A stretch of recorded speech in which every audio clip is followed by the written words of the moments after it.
Welcome to New Don't Camp 2024.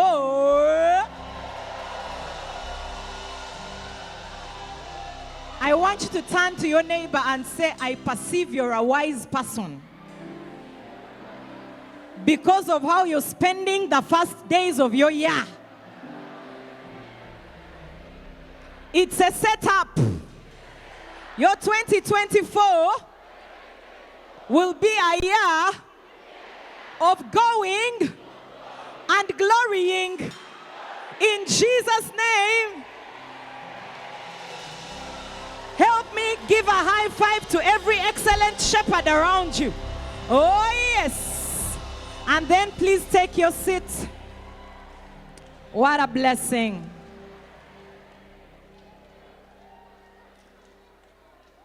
Everyone needs a shepherd. Wasn't that Apostles' first session, really? Yeah, some of us need someone in our inbox. Some of you need to go in some people's inboxes and start their year right this 2024. What a blessing.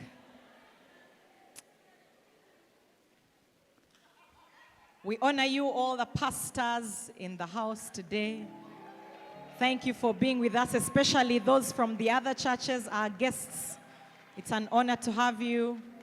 It's an honor to have Tim and Rebecca Lindsay here with us. Wow. Apostle, thank you for gathering us every year. Every year. And I think that this year is a prophetic gathering because the theme is called what? The X. It means as long as you've decided to walk through these doors and sit under this teaching, if you had come as a mediocre shepherd, you're not walking out as a mediocre shepherd. There is something that is being transferred to you in these 3 days that is making you walk out as not just an excellent shepherd, but the. You will be a point of reference in your location as an excellent shepherd. I'm serious that he has prophesied that anyone who sits under this teaching walks out as the excellent. Can you help me appreciate our excellent shepherd of shepherds, our apostle? We love you. We thank God for you always, always. May we never forget the gift we have from God in our apostle, because he is a gift to us. Apostle, we thank God for you. We really do. Thank you for your largeness of heart. You guys may not know, but on Tuesday, Apostle gathered other church leaders of other churches, and he was clear. He told Worship Harvest pastors, you are not invited. You are not welcome. I can't confirm if I may be sneaked in somewhere, but yeah, I can't deny, I can't confirm. But guys, he gathered, these were hundreds of leaders. The church financed meals for them. He spent time teaching them, equipping them, pouring into them from morning till evening. And he doesn't want anything from them. Because you can understand when a shepherd gathers their people. But when a shepherd goes to look for other shepherds of other places, there's something. We have something different. I don't know how many others you know who do that. So, Apostle, we recognize the gift you are. To us, to the body of Christ, we are blessed that for us, we get to call you our shepherd. Like, by force, by fire, we are here, you are ours. We thank God for you, and we will not miss what God for us in you. We thank God for you. We honor you. We love you. Can you give some love to Apostle? I love it. All right, sit down. Now, today, I think that maybe Uncle Yo is becoming a prophet. I am here to talk about practical things. Not what you think, but what I'm going to talk about is going to be very helpful. What is your first encounter with a missional community? What's your first encounter with a missional community? How do you first encounter a missional community? Apart from garage, like what's your first encounter with a missional community? The leader?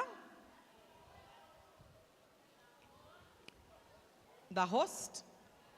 The food? Okay, do you know what you're describing to me? The MC meeting.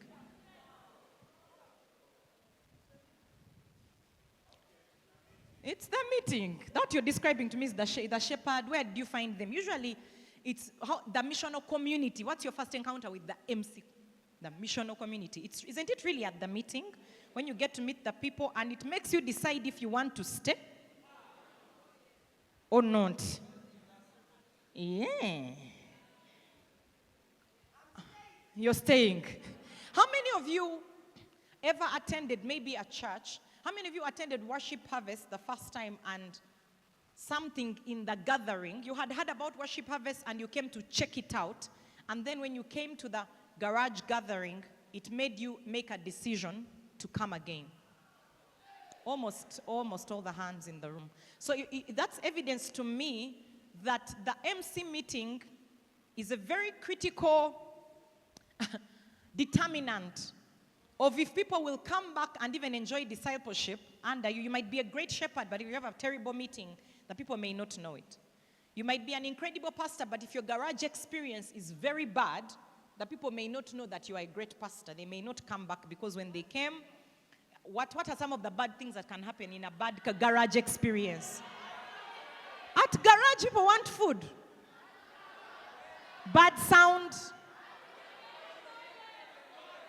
The worship leader doesn't know the lyrics.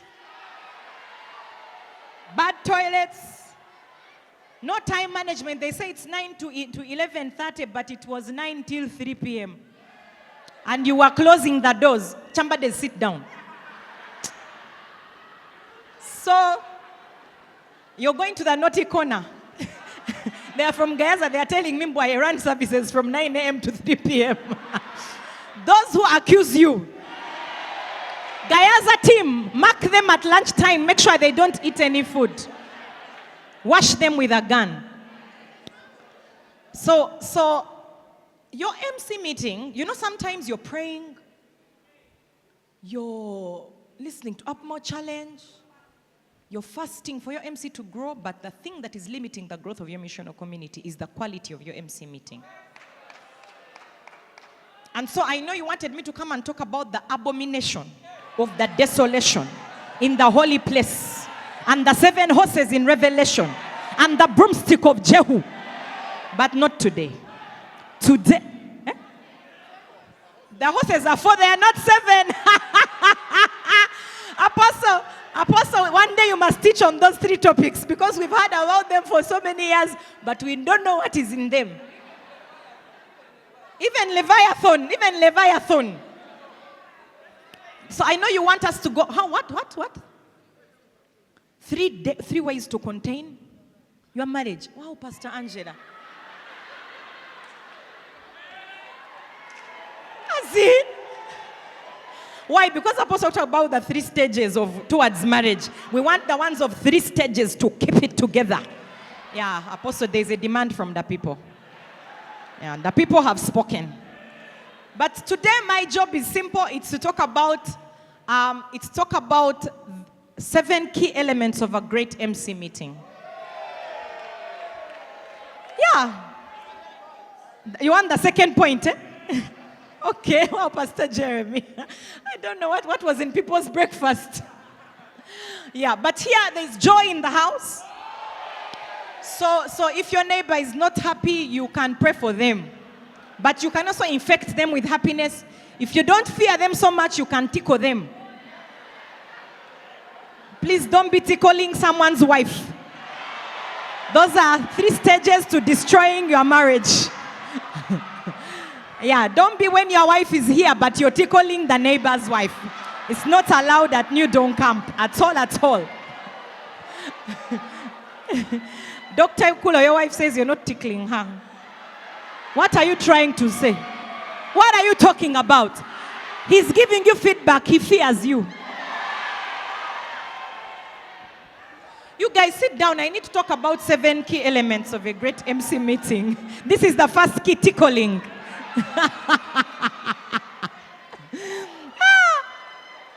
But I need you to believe that your MC meeting can determine your MC health. If you don't believe it, all the things will pass over your head like this.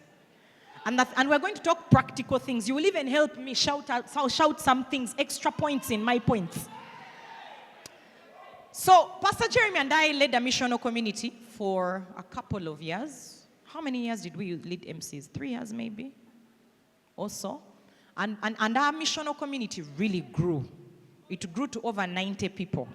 It was no longer a missional community. It was a zone. YOLO. Are there any people who used to be in YOLO? You see, some of them are still here surviving. So YOLO, we had over 90 people. One day we woke up and just broke up the MC into 4 MCs. We came on a day and told them, you meet there with your so-called huddle of 25 people. You also meet there. Because we used to huddle. And so I remember Pastor Joanna went away with an MC. Dunamis, there was Dunamis, Upendo, YOLO, and one more, I've forgotten it. Who not Humurano? YOLO 1 and 2. So the Semakulas were leading one of the YOLOs. Anyway, just know that we continued to grow. And those MCs, they survived the test of time. Because there are things that we kept going. And the MC meeting was the most looked at. Like people, we would have at least 76 people on average attending MC every week. Because people wanted to come, they looked forward to it. So the things I'm going to tell you are practical things that will really help you. They may not sound very spiritual, they are practical. Okay? Number 1, a consistent venue. A consistent venue. If your MC meets in different places every week, it creates instability. When new people come, it means they must be looking for where you meet every week. But if I came to one place and I got direction, I know that next week on Wednesday, same place, same time. Imagine a church which meets in different venues every Sunday. You have to call the pastor. Without knowing it, one of the things that helps you go to that church is that it's there. You know that it's there at a certain time, a certain place, on a particular day of the week. There's a sense of stability that it gives, a sense of consistency, and a sense of safety. But when a thing is always moving, there's one of the pastors was coming to me, they wanted to move venues again. And I was telling them, this venue is not the best, but you've moved venues 3 times in 1 year already. It destabilizes you. You'd rather stay in a place that's not necessarily the best, but there's a sense of continuity. So those of you who meet in different, because you want to go to everyone's home in 1 month, people, it creates a sense of anxiety and you don't know what's really going on, like uncertainty. So without knowing it, people don't want to come because they have to go through looking for directions in the night, getting lost every week. There's just something. So they don't know why they don't want to come. If you ask them, they wouldn't know that it's because of the venue change, but they would just feel like, I don't know. So please get a venue. And we used not, at that point, we couldn't meet in our home for reasons beyond our control.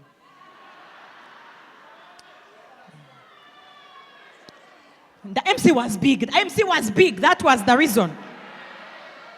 So we used to meet at the church hub, which was a small place. We would fill it up, pour outside, then move people into small rooms for huddles. In the compound, use every place possible. So don't get a place and stick with it. If it means that you're going to say you have a cathedral and you say ours with the left corner is for our MC, mark it, let the people know the left corner is ours on Wednesday at 6 p.m. But don't move venues all the time. It is going to kill your missional community experience. Is someone already being helped? That is point 1, a consistent venue. It creates predictability and stability. Second, a sense of warmth. Yes, Papa.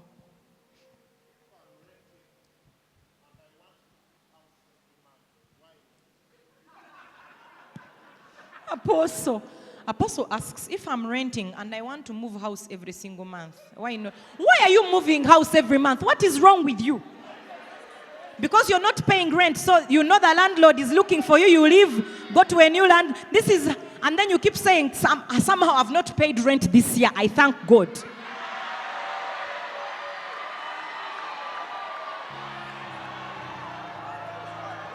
That is not excellent shepherding at all. At all.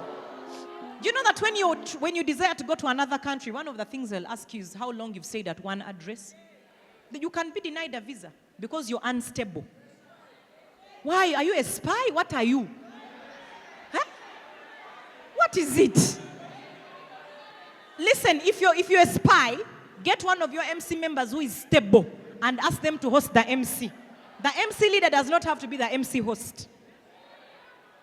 If you're a spy, just hand over. You don't want people to know where you live, so when they find out, you move. Your phone numbers change. Your point of residence changes. Yeah, we have chased it away. That spirit must go. Point number 2, a sense of warmth / a sense of welcome. Now, this is practical. I want you to listen to me. What creates a sense of warmth? Have you ever entered a space like a party and you don't feel welcome? You are invited, but you don't feel welcome. Have you ever gone to a home and you are invited, but you feel unwelcome? No one has said you're not welcome. They even say you are welcome, but you feel I'm not welcome. What made you feel unwelcome? No one was smiling. Everyone was talking to themselves. They were in cliques. And you were alone in a corner. Moreover, you were invited. There was, no food. When you came in, it's like a goat passed. No one noticed that you had entered. It's like there was a fly passing. I fear your answers. Go away. Pastor Angela says she went to visit an MC and she went and welcomed the people instead of them welcoming her and greeted them. The Zono pastors are all shouting, yes, it seems this is a pandemic. Listen, people feeling welcome is something you do intentionally. I have observed Apostle hosts a lot, Apostle and Pastor Ari. When you come in, they welcome you at the door. They stand there. Recently, we went to visit and there were 60 of us. They hugged one by one. And we did the same for the people who came to visit us. Then there are those who I went after because we had to go for a funeral service. But when I came after, what did I do? I went and hugged all of them one by one at the tables. Welcome. Welcome. Thank you for coming. High fives, hugs. Wow, it's nice to see you. Nice shoe. Good to see you. Make some comments. Don't say, my character is such that I am subdued.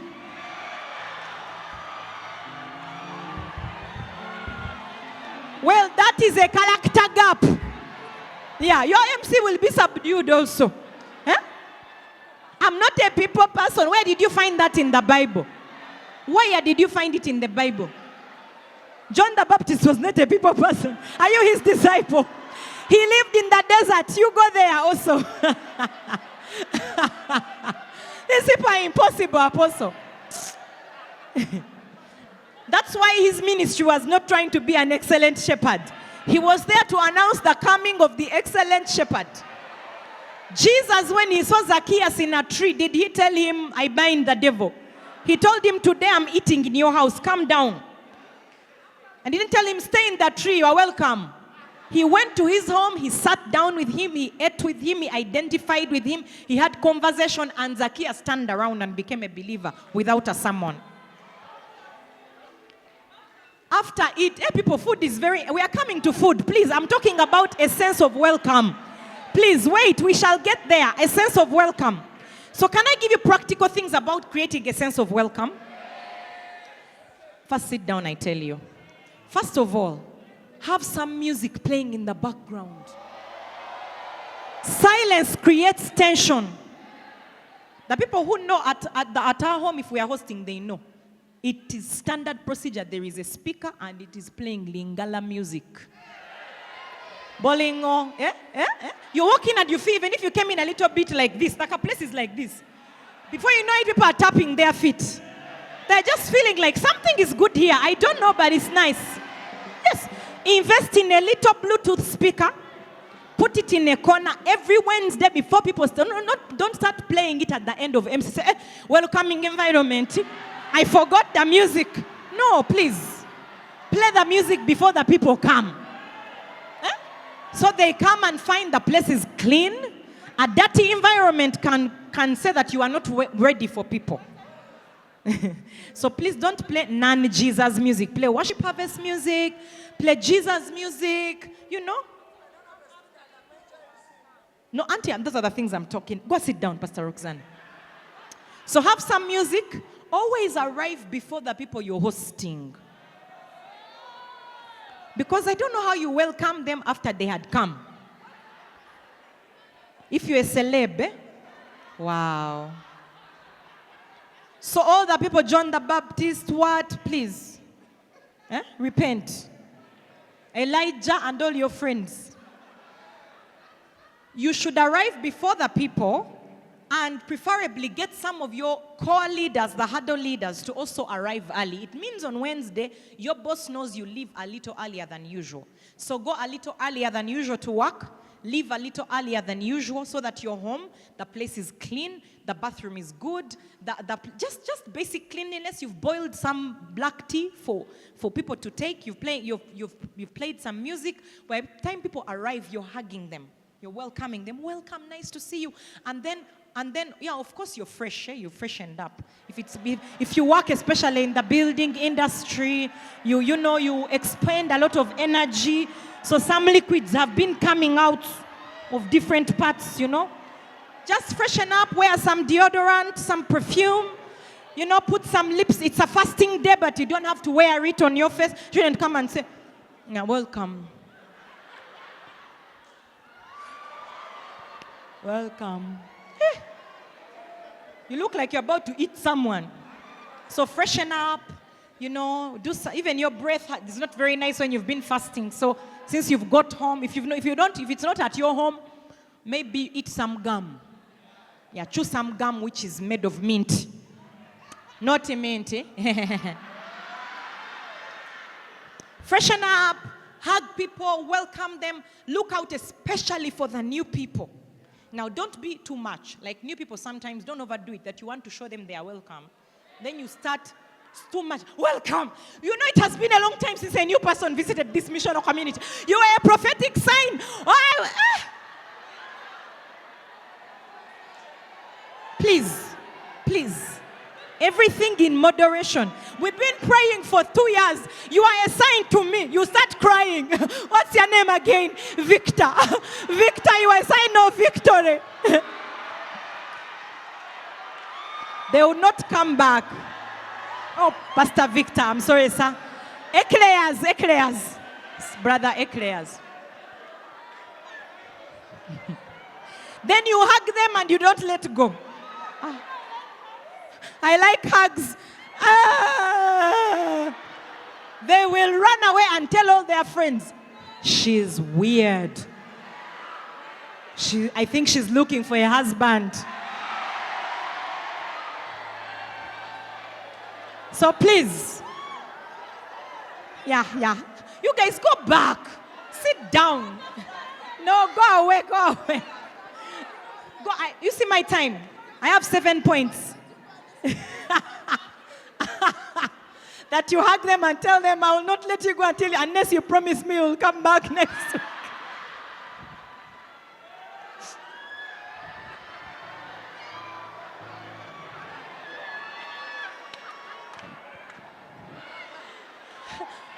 You guys go and sit down.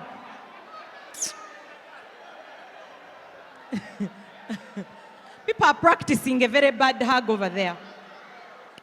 So anyway, a warm welcome. Music in the background, cleanliness, hugging people. Have a smile. Be intentionally warm as a host. Don't say that's your character. You can smile. You won't die. You don't need to go to class to learn how to smile. You do like this. Try. You see? Anyone can did it. Yeah, so just smile, hug, talk to people, welcome them. They are not dangerous. Talking, you're not going to die. I learned that. Especially new people, avoid cliques. Avoid cliques. MC day is not the day for you guys to have your inner language. You're only talking to the people then all the new people who you invited, you lied to them that they were welcome. They were not. You have your thing going. So don't hang with the people you already know. They're already established in the MC. Look out especially for people. If they come early, for example, engage. Start finding out about their family. Oh, how many are you? Okay. wow, so have you grown up here? And people like to tell their story. Oh no, I grew up, I don't know where. Oh, where exactly? Where did you go to school? Wow, that's interesting. Listen. Ask questions. And get, so that people feel that now that when people share their story, they feel connected. Yesterday, Apostle was meeting the pastors, and he asked us to walk around and talk to people who we didn't know. And I met two beautiful ladies. Both of them are called Angela. And I already feel connected to them now because I got to know more about them. It must be the name. So connect with people. Avoid cliques. Have you understood? Cleanliness, music playing in the background. Music does a big thing. It kills that silence that creates a sense of just tension. Do it even at home when you're hosting.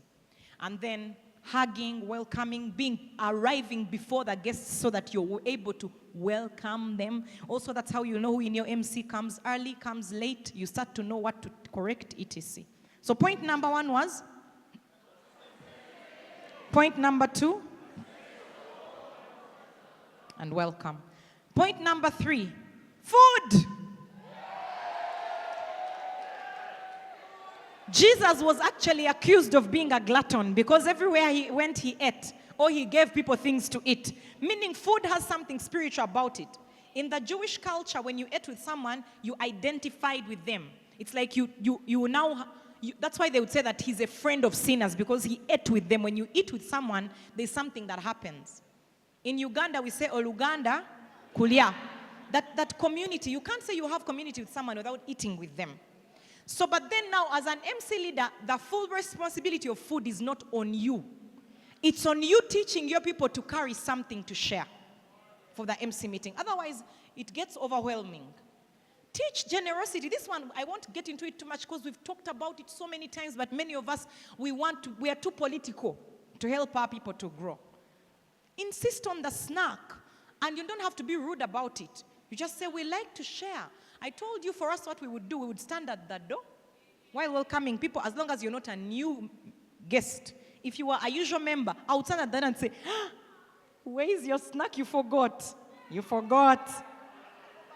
So, you can go here and pick something at the trading center. I'll be waiting for you. And they would laugh. And they would go and come back and they would say, yeah, what did you bring? Bananas, high five, put them there, welcome. Isn't it true?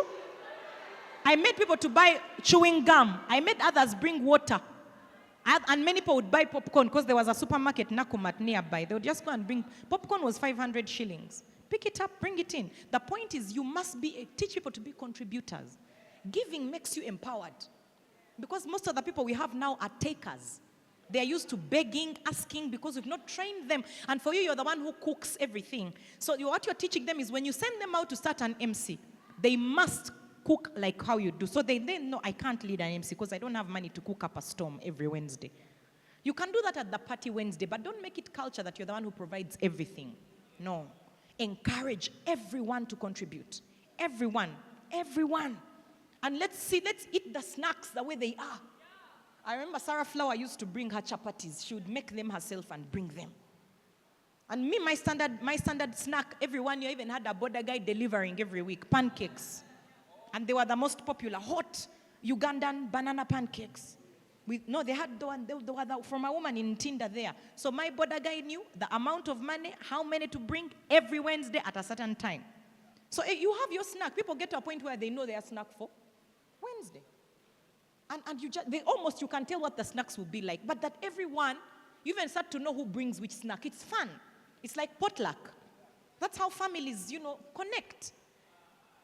Some people are like, if you knew the snacks which we eat, then you start to teach. You show the snacks and say, I think we have enough bananas. May I suggest a change from bananas? Yeah. I'll tell them, don't bring things which you're not going to eat. You would see someone, they bring their snack, then they don't touch it. They eat other people's snacks and pack them after. Those are all points of discipleship. You pull aside and say, but why are you always bringing the other aerated things? Huh? You don't want to eat it. Then they laugh and say, I won't do it again. You said, don't do it. It's not nice. Give your best. Eh? They serve 4 sausages. Leave them alone. So encourage everyone to carry a snack to share so the host is not overwhelmed. But the host should, at least at a bare minimum, as a host, always have tea. You understand? So that if push comes to shove, we can take some tea. And the cups. Cups for tea. Otherwise, no one will drink the tea. Please, I beg. So 3 points. 1, are consistent. 2, 3, and food. Remember, everyone should participate. It's very, very important. It's very, very important in creating a sense of community. Point number 4. Fun. In brackets, joy and laughter. Fun. If you're like me, you have to know yourself. Naturally, I tend to be intense. So in my head, I'm like, okay, we've laughed, let's stop. Now let's be serious. Eh? Too much laughing, please. No. So because I'm aware of that, when you know that you're not naturally that way, you are cautioned not to stop the fun when it's happening. If you've noticed, Apostle can allow, even in a serious meeting, people start crying. I would be confused. I'd be like, as in, why doesn't he stop them? But he will allow light moments because they create. I don't know if you like to go and hang out with people who never laugh. Like you be there and you're like, I miss those guys because they are so serious. Do you see, Already life is serious. People have had a serious day. They are dealing. Do you know that joy is a rare commodity? It's rare. And one of the reasons people love to be part of Worship Harvest is that joy. The sort of, we don't take ourselves seriously. We are serious, but we don't take ourselves very seriously. Now, you have to learn it, especially if you are a person who is prone to be intense. And you're Prophet Jeremiah's brother. Lamentations, what? Everything is so grim and serious, and even the music you're playing is... You're creating a party atmosphere. You're not. The people, we will go. That's the music you play. We will go. We will go to the earth. Yeah, we are going to go, but can we first be happy also? We will go. We will go. We will go to the mission. We will go. We will go. We are soldiers in the army, yes, but can we laugh? Already the battlefield is waiting. Do you see? You play martial music in the background for MC. For martial arts. Like for the gym. Hey. For marching, military music. Omoto nawaka mama imoto nawaka imoto nawaka mama. Please don't play those songs in your MC. No one wants to go from chaka mchaka. Life is already hard. Guys, introduce, if you've been a very intense person, identify the people who like, there's always a joker in your MC. You've probably shut them down, but they are there. Even among us as zonal pastors, even location pastors, you have Pastor Richard. Pastor Richard. On network leaders, we have Pastor Anthony. You can't even understand his jokes, but he's so happy about them. And the apostle allows him room to just say his things. And when you're getting irritated, the apostle is laughing, so you have to laugh. You're like, yeah, it's funny actually. Because you have to, there are always people in your MC. Pastor Lynette, at all. Pastor Lynette, no, Bambi, but we love her. You just have to make her, you're always trying to get her to talk, say something. You feel you're funny. That's funny. I think that's the joke for today.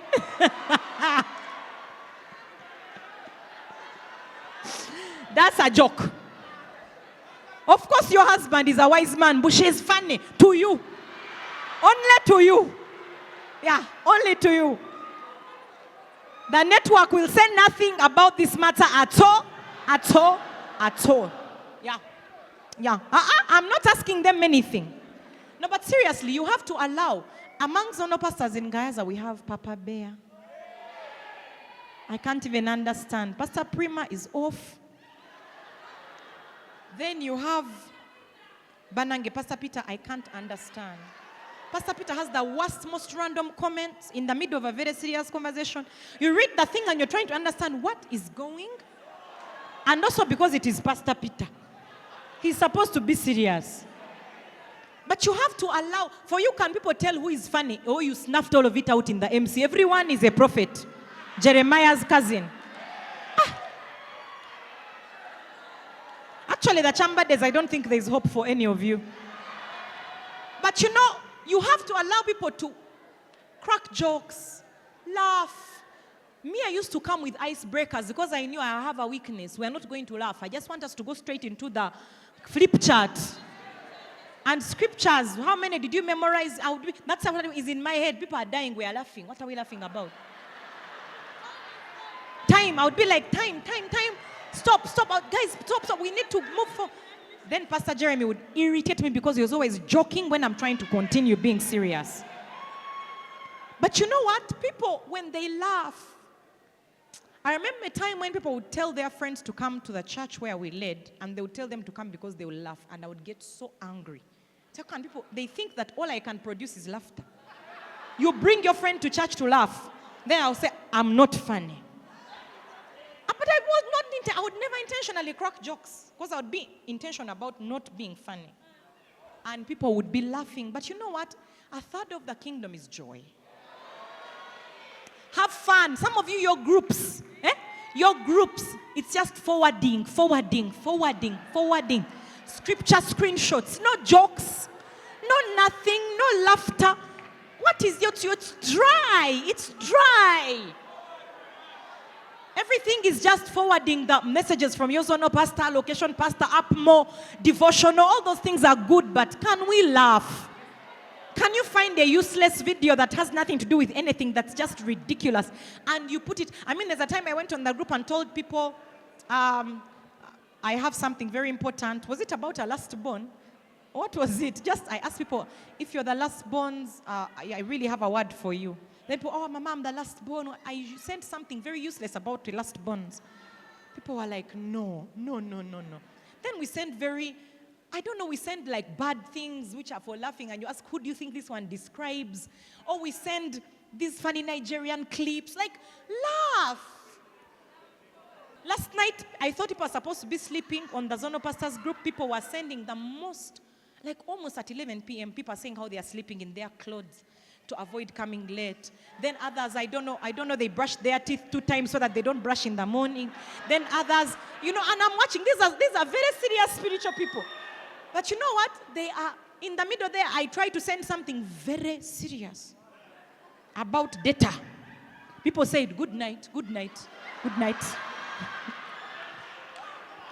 That was my intention. But you see, these are people who we have very intense conversations with also. So if there's no relief, the place can become a discouraging place.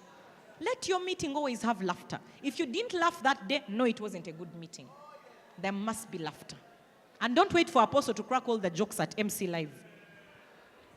There must be laughter. Fun, allow laughter, allow relaxation. Don't rebuke the jokers. Especially if you're not a joker, don't rebuke the jokers. Just let them be. They will help you. Are you learning? So point 1, a consistent. Point 2, a sense of warmth and welcome. Point 3, food. Point 4, fun, joy and laughter. Okay? Point 5, a sense of community/family. A sense of community/family. You know, how, when you're with family members, there's a way you're relaxed. It's not formal. So and that's the leader has to create that sense of community. How? There's a thing we used to do, and I saw Apostle do it yesterday. when we would meet, because the MC was big, and even when you're few, you'll be surprised there are things you don't know about each other. So would put a timer, a 10-minute timer, and would tell you, go to someone who you don't know very well. If the MC is small, you know everyone most times, but we will tell you, just get someone who you don't usually talk to, and we're going to tell you what to ask. So we'd say, ask them about family. How many are they? Are their parents alive? What number in the family are they? Anything interesting about their family? Where do they come from? When did they last see their family? Just questions about family, 5 minutes each. And then we'd say, now switch, 5 minutes. It's the next person should be sharing. Then we'd say, anyone wants to share something really interesting you found out about someone? And then you find that some people would say, we are going for tea next week because I found out some things I want to find out more. So you're creating a sense of community without saying, let's go deeper. Let's know one another. Don't make people scared. Or you say, now go talk to someone, find out about their education. Today we are finding out about education. Or go talk to someone, find out what has been great for them this week, what are they really struggling with this week, and pray for them before we come back. 10 minutes. And every time you do that, you're creating a sense of community and connection. And you're creating new connections with people that you don't know where they'll go. And some people, after that, they really get closer. But some of them, they will never do it if you don't create the culture. So do that. Create the 10-minute, whatever you want to call it. Call it something, the 10-minute connection time or whatever. And it's as simple as that. So create that sense of community. Of course, the more people you have in an MC, the greater the sense of community. That's why you should grow your MC. Because when you're 2 people, even though we put a 10-minute timer, every week, it might not work very well. Apostle is feeling a sense of almost heartburn. Yeah. So you have to keep inviting. And MC Shepherds, do you know how we grew our MC? We would, on Sunday, do you know the day to grow your MC? Sunday. Those of you who don't go to church regularly, or you go for only one service and you're a shepherd, you can't grow. You need to go for every service, and at the end of the service, there's something we call red zone. Red zone time is 10 minutes after the service, you never talk to people you know. You walk up to someone and say hi, and you ask them, how are you? Thank you for coming. My name is so-and-so. Oh, by the way. You say, by the way, do you go to MC? Say, no, I fear those things. They seem, no. You know what? I can invite you to a meeting. Where do you live? Of course, if they don't live in your area, connect them to an MC. In you doing that, God will send you people. Yeah. So you say, what? Now, you go. If you do, I know a friend of mine who leads an MC in your area. If you don't like it, you don't have to go back. But I want you to try it out. Can you try it? Please give me your number. They're going to give you a call. If they're in your area, you say, you're coming. It's going to be nice. I promise. If you don't like it, you don't have to come back. That's what we used to do. So we'd send out everyone, and then we would immediately get the people added onto a group, give them a call. I'm adding you to a group. We talked earlier. We look forward to seeing you on Wednesday. You know who you call on Wednesday? Those people. Hi, reminding you, if you need directions, I can wait for you here, and we go together. Yes, then you come with them. That's how you grow the MC. If you don't, Sunday is the pool. It's a day when you fish. If you're missing garage, why do you think? You can't only go strictly for evangelism. Sometimes the people are already sitting in the congregation. They're already family members. They're already cultured, but they lack discipleship because no one has drawn them out. And that's how it works. So shepherds, every shepherd should be a mechanic. I can't understand a shepherd who doesn't serve on Sunday. It's like a pastor who doesn't come on Sunday. But it is the truth. We are all shepherds. What does your pastor have that you don't have that makes them come to church every Sunday and serve? Discipline, faithfulness. That's what they have. Every shepherd must. And for example, like at least at Worship Harvest Gayaza, if you're a shepherd and you're not serving, I want you to know you're fired. Yeah, unless you start serving this Sunday, you are fired. Because you're not a shepherd. I don't know what you are. You're not a parent. And I would recommend it for all locations. But I don't see anyone being fired. I think people are going to commit. Why is there silence? People don't like serving on Sunday. You want to be in your bed pulling the things while the sheep. How do you know who came of your sheep? How do you know who gathered on Sunday? If you don't attend, if they tell you I came for the one you didn't come for, can you argue with them? I will be the one welcoming you at the door as your shepherd. Welcome. I've seen you. Then you can tell so-and-so hasn't come. That is excellent shepherding. So, the sense of community and family, build it by making sure people connect with each other. Then also create, the sense of community is created in the meeting and beyond, where you create hangouts. Like on Saturday, just say, guys, who wants to come over for just tea, porridge? Come and we hang out. And then those who come, have fun with them. Lots of fun. Then next week, you can call people again for something. Go after garage. Who has no progi? Come, let's go. And you're creating a sense of, we don't just meet on Wednesday. We are family. A sense of community, a sense of family, just that thing. But the weekly icebreaker, it will do miracles for you. You will see. Just have space. I would even go on the internet and look for questions to ask if you're out of questions. And we would have lots of good ones. That's number. Are you ready for 6 and 7? If you're a shepherd and you're in the outer section. Papa. If you're a shepherd in the outer section, this is a feast of victory. We celebrate the Lamb who was slain. This is a feast of... Oh yes, I see you. You'll be showing them that you've seen. But seriously, guys, if you serve, our best shepherds, if you look around, are people who serve and who get their people too. Yeah. Those are the best ones because the people become a part. You see, when you serve as a mechanic, you interact with the pastors more. You have a lot of training, teaching. You own the thing. I can't explain it. You're not on the peripheries. You're inside. You're in the inner circle. So serving on a team, it will change your life. I asked the question and I'll ask it again here. For many of us, unless you're someone who used to serve in church before, how many of you, before you were serving on a team at Garage, you used to go to church every single Sunday? They are like 10 hands. Hopefully they are not liars. But you see that you're the minority. How many of you now, because you serve on a team, even when you don't, your hands are already going up. Even when you don't want to, when you had a difficult night, when someone is going to check, people are running forward to give their lives to Jesus. So because you know that someone is going to call you, where are you? Even on Christmas Day, can you believe you came to church on Christmas? You came early in the morning to serve. And you know what's happening? It changes you. It changes you. You become a committed person, not only at church, but even at work, even at home. You're the same person, so you're changing. You're becoming committed. Do you know what research shows? Sit down and I tell you what research says about committed Christians. Do you know what research shows? How many times a committed Christian goes to church in a month? Once a month. Committed Christians go to church once a month. That's why when you have a smaller congregation, you realize that it's like every Sunday you have new people. They rotate. But it's almost the same number of people, but they rotate. Yes, that's why if you have a database of 3,000, you have about 1,500 coming. And some of them are guests. And many of you, the truth is that before you were serving on a team, even once a month you didn't make it, but you were committed. If they asked you, say, me, I go to church. If it doesn't rain, if I don't have a bad night, if I feel good, I go to church. And you felt very committed.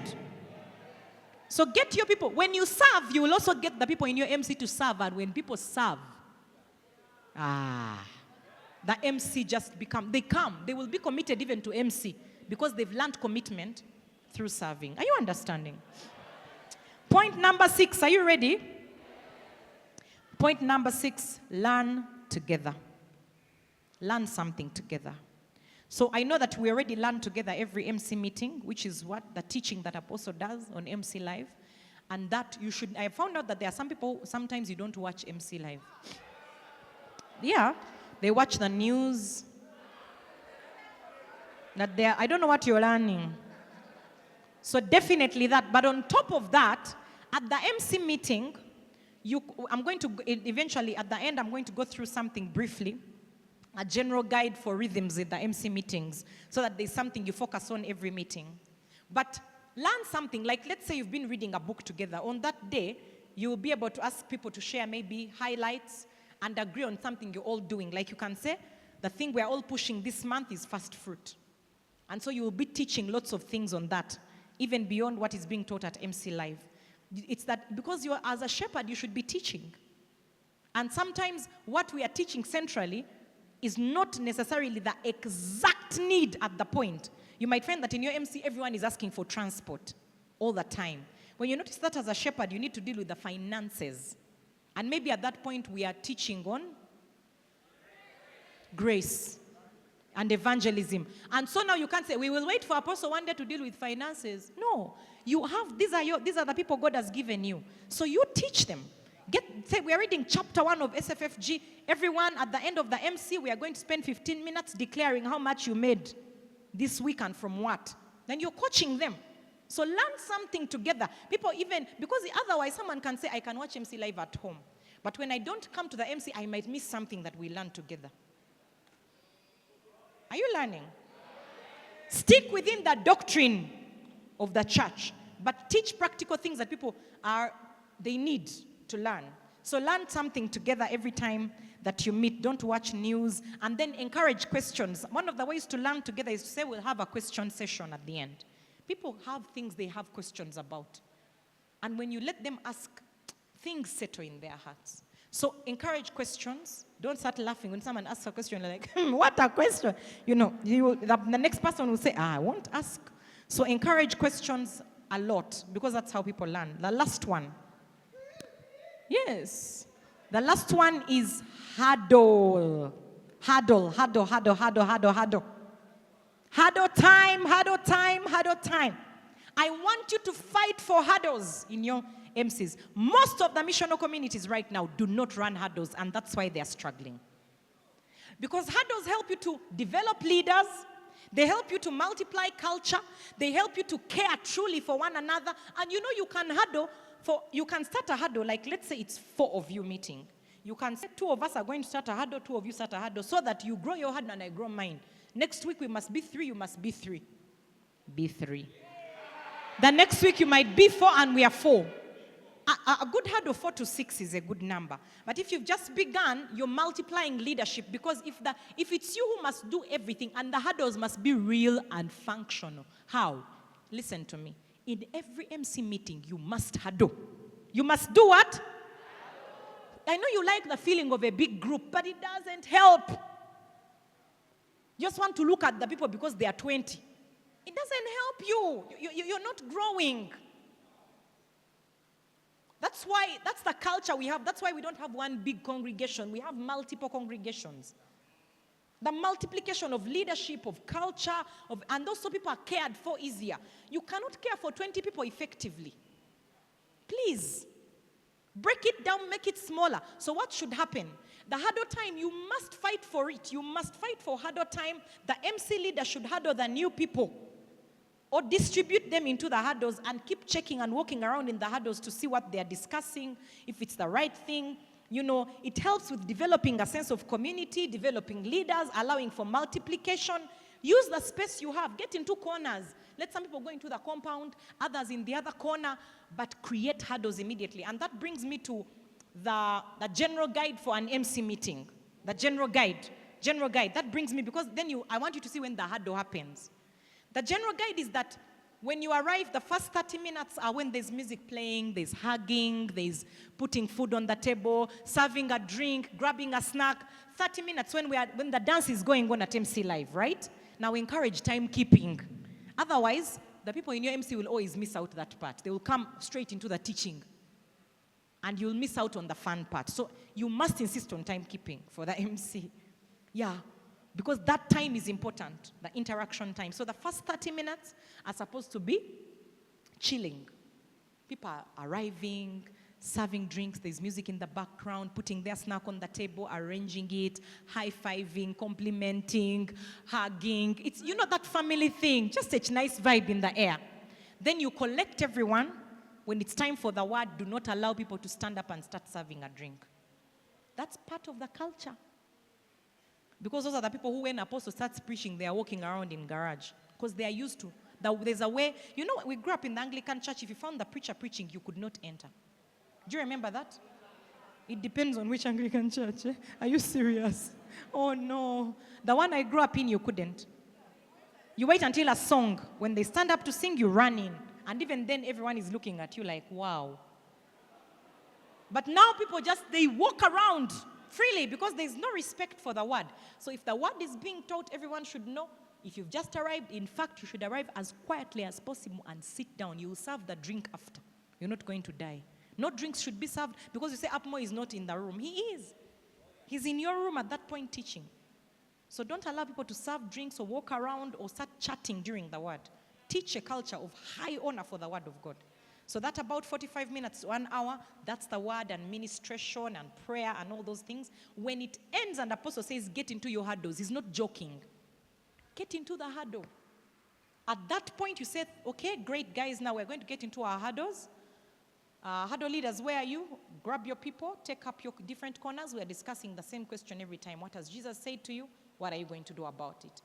That's it. You don't come up with new questions. Those are the questions we ask in the huddle. And people and they should be, are you going to heaven? That's as in, wow. Wow. What is Jesus saying to you? What are you going to do about it? And then you walk around to make sure they are answering, because some people start testifying in that time.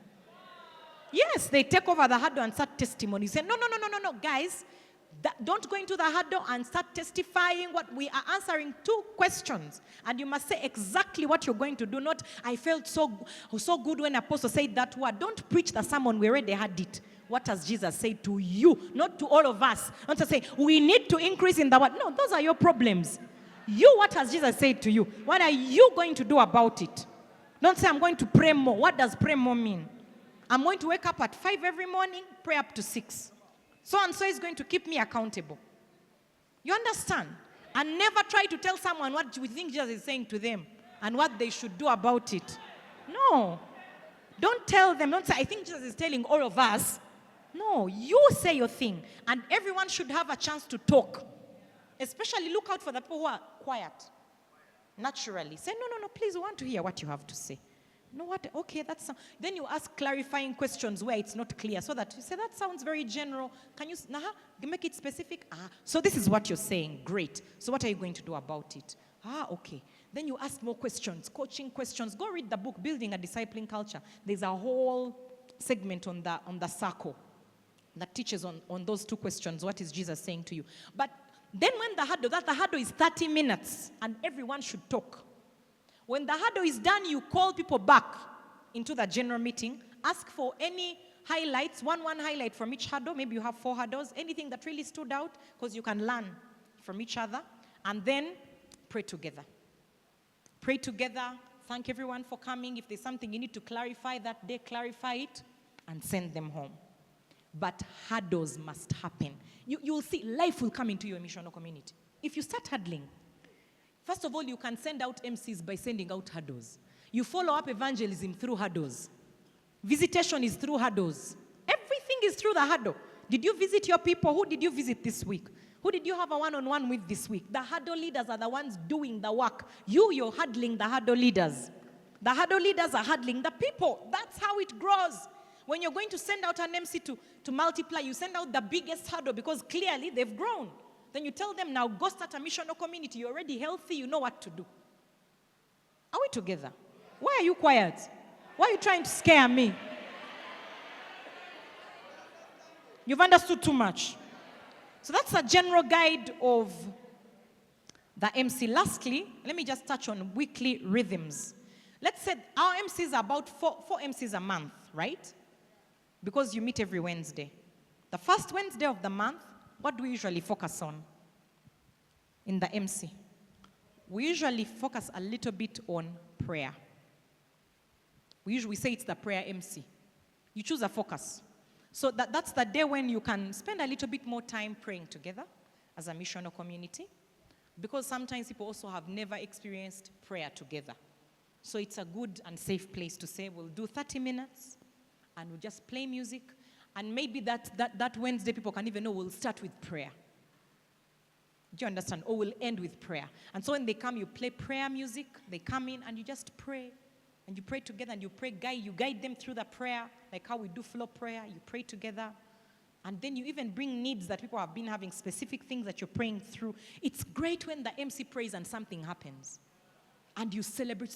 I remember someone in the MC, I think their brother had been taken by security agents. And we prayed, and they were found unharmed. It was our win together as the missional community. People start to believe in the power of prayer. So pray together. So prayer, you can focus on prayer that first Wednesday of the month. Second Wednesday, usually it's really the word. It's the word. It's the usual MC, how it runs, the way I've described it. The third Wednesday, talk about the frontier. Spend a little bit of time. That's why the frontiers are not working. We're not talking about frontier. Sit down and work through it. Who is doing what when we go? Who is doing what? Everyone's contribution must be made. Let's deal with this. We didn't do this last time. So deal with the frontier. At least once a month, have an MC where you focus on discussing the frontier and practicals about it. And lastly, the last MC of the month is MC party. Some of us are not having the party. Please have it. Make sure there's cake. Celebrate birthdays. Celebrate anniversaries. In one go, one cake can take care of everything. Graduation, party, anniversary, what? One cake like this, boom, everyone is put and everyone feels loved. But if 1 month you celebrated, next month you don't, it's like you don't like the children of February. We have noted. Yeah, because you celebrated Jan. So celebrate. Make it a big deal again. Encourage everyone to participate, contribute towards the cake. Bring, just something nice, a vibe. You can always have a gift for the people, something that's not too much, but is good enough. Christmas time, you can do gift exchange. I know some of you are like, no. But you know what we do for gift exchange, what I like to do?